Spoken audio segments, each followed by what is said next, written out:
everybody, it's Chris Eads, known online as Wootini, here with another Gay Gamer video podcast. I'm actually going to start this episode off with a movie review. Last night we watched #Alive on Netflix. It is a Korean horror movie about a young man who is online gaming when a virus zombie outbreak occurs, and he is trapped in his house and must survive. And I actually found it kind of fascinating because it was almost like what it would really be like if there was a zombie outbreak, because you're just stuck in your house and you can't go out because there's zombies, and what are you going to do? And you have to just hole up in your house and try to survive on what you have. Which isn't much for him, as it turns out. And like, that was kind of an interesting angle to take. The only problem is that he's kind of a doof. He's not unlikable, but it takes a little while before, you know, you're rooting for him to survive and live. And then of course it then becomes like a regular zombie movie with all the action sequences and the running through the crowds of zombies and somehow not getting bit and that sort of stuff. But for a little while, I found it really fascinating. But it's still a good movie. It's a good zombie movie. It's not particularly scary. It's kind of exciting and thrilling in places, but I recommend it if you have Netflix. It's there. Just premiered, I think, on Friday. As for games, I am still playing the same games. Still playing Ghost of Tsushima, which I'm still enjoying. I don't really have anything new to say about it because, I can't really talk about the story because I don't want to spoil things for people. There was a big moment that just happened for me when I was playing it yesterday, and I was like, saw this coming, but it's still sad.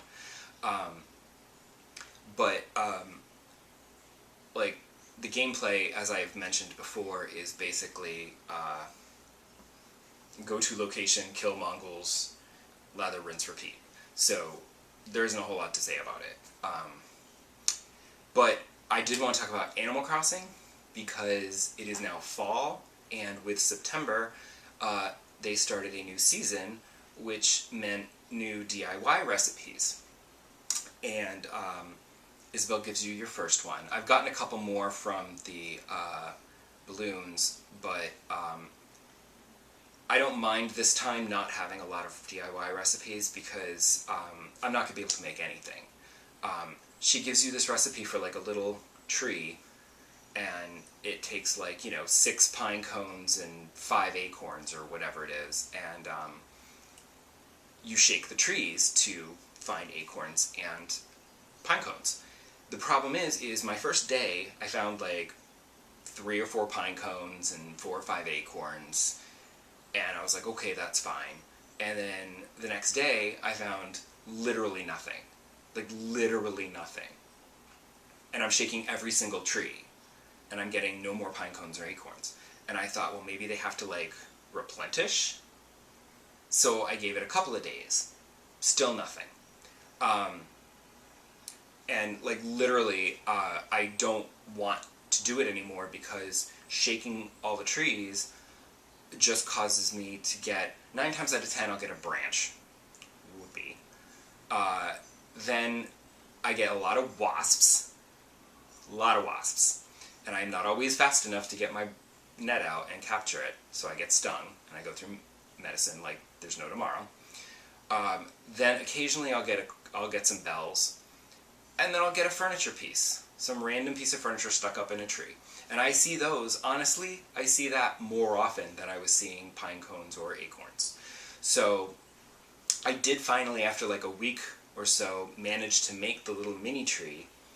And I've seen a picture, there's a recipe, there's a DIY recipe for a full-size acorn pine cone tree. And I'm like, oh my god, where would you ever find enough pine cones and acorns to make something like that? Because everything takes, a lot.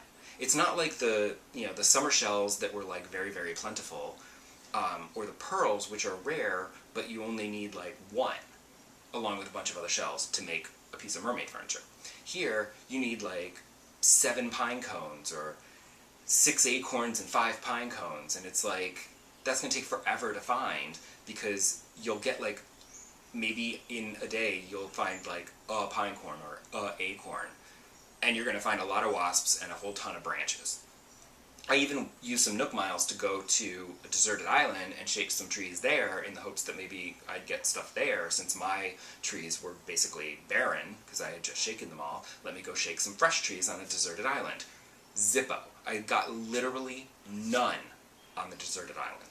So I don't really understand how we're supposed to make the seasonal fall furniture and stuff, because those DIYs need materials that just aren't available.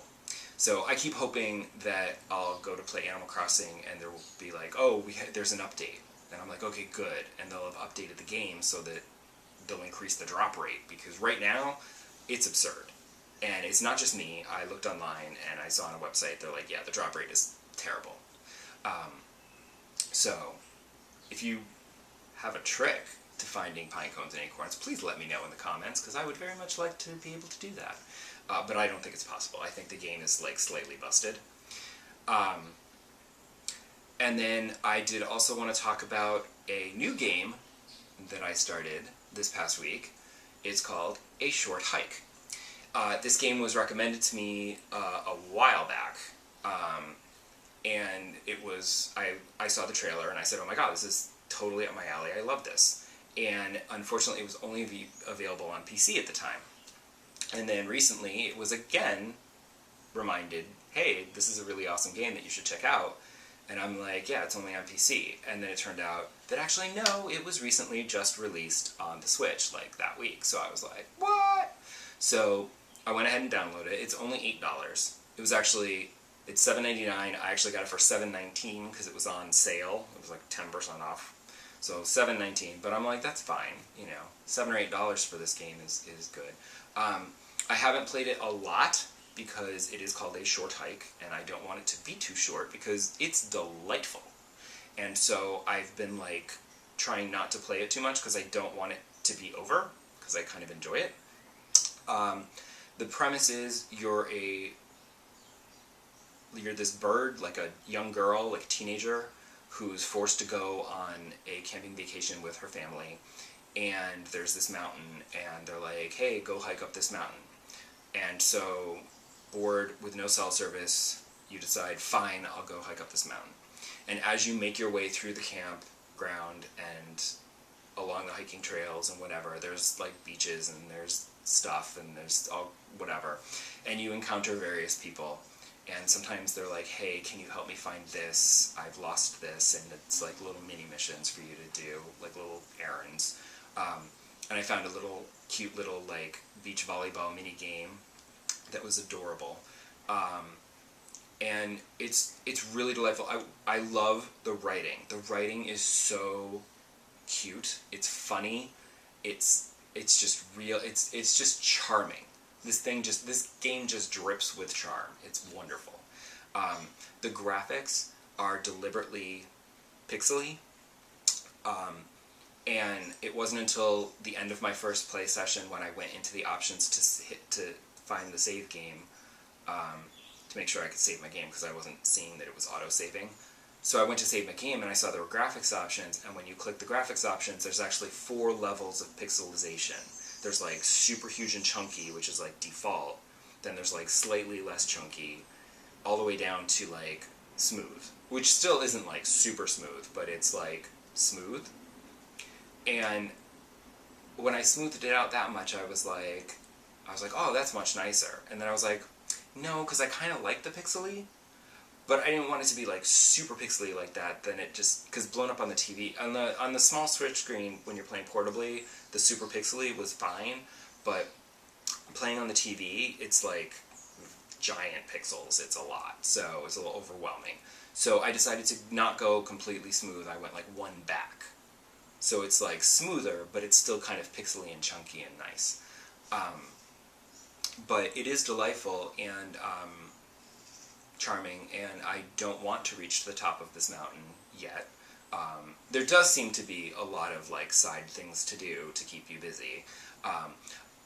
Part of me wishes there was a map, because I kind of get lost and turned around and I'm like, wait, that's over there? I thought it was over there.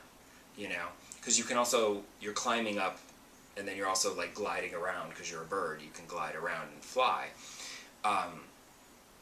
And I kind of wish there was a map because I'm sort of a little lost. But then the other part of me is like, no, I actually kind of don't want a map because it's kind of fun to just explore and like stumble upon a new location and be like, oh, what's this cemetery? Oh, what's this building? You know, and just discovering things, and it's kind of charming. So I'm thoroughly enjoying it, taking my time because I want to experience it nice and properly, and I recommend it. If you're an Animal Crossing fan like me, I think it would scratch that same kind of itch, with just, you know, more to do. So that's it for this week. I will see you next episode, and I will talk about some other stuff. Find out what it is when you come back then. Bye!